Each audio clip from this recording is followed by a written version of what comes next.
আবু জাহেলকে ওখান থেকে নামানির বুদ্ধি একটাই, আগে ঘোড়ার ঠ্যাং কাটতে হবে, জোরে কোন সুবহানাল্লাহ।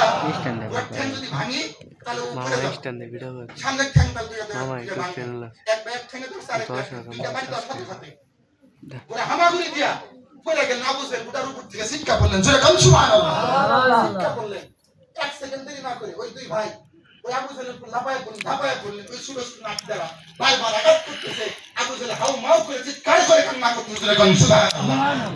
তার পাশে আবু শামা পাশে দাঁড়ায় আছেন, আবু জাহেলের ছেলে পাশে দাঁড়ায় আছেন, দাঁড়াই থেকে ওই দৃশ্য দেখতেছেন। আর বলে, বাবা আপনার তো ওরা নজওয়ান, এত বড় জোয়ান, দুটা ছোট বাচ্চা, এক হাতের লাঠি দ্বারা তোমার রাখে জোরে ডাল, এটা দ্বারা মারতেছে আর এত চিৎকার করতেছেন, এটা আপনার ধারণা নাই। আমি তো হাসতেছি দেখা। আবু জাহেল ভিতর থেকে ডাক দিয়ে বলে, বাবা রে, যদি একটা বাড়ি খাইছি কিয়ামতের আগ পর্যন্ত ভুলতি না। এটা সাধারণ কোন মানুষের হাতের বাড়ি না, এটা আমার রাসূলের প্রেমের স্পৃহার বাড়ি, জোরে কোন সুবহানাল্লাহ। মারা যাইতেছি আমি, আর যেমন তার পাশে দাঁড়িয়ে থেকে হাসতেছ, সন্তান তো বাপের জন্য দরদ হয় না।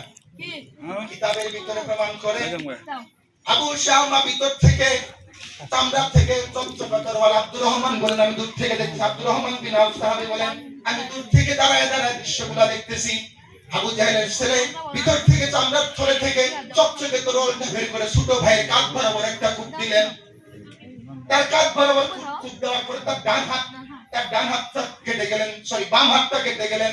বাম হাত কেটে এমন একটা জায়গায় আছে চামড়ার কারণে বাম হাত এভাবে ঝুলতেছে, পুরোটাই কেটে গেছে, হাড্ডি পর্যন্ত কেটে গেছে, চামড়ার কারণে বাম হাত ঝুলতেছে। ওই দুই ছেলে, ওই ছোট ভাই মুয়াজ অন্যদিকে তাকাইতেছে না, বারবার আবু জাহেলের আঘাত করতেছে।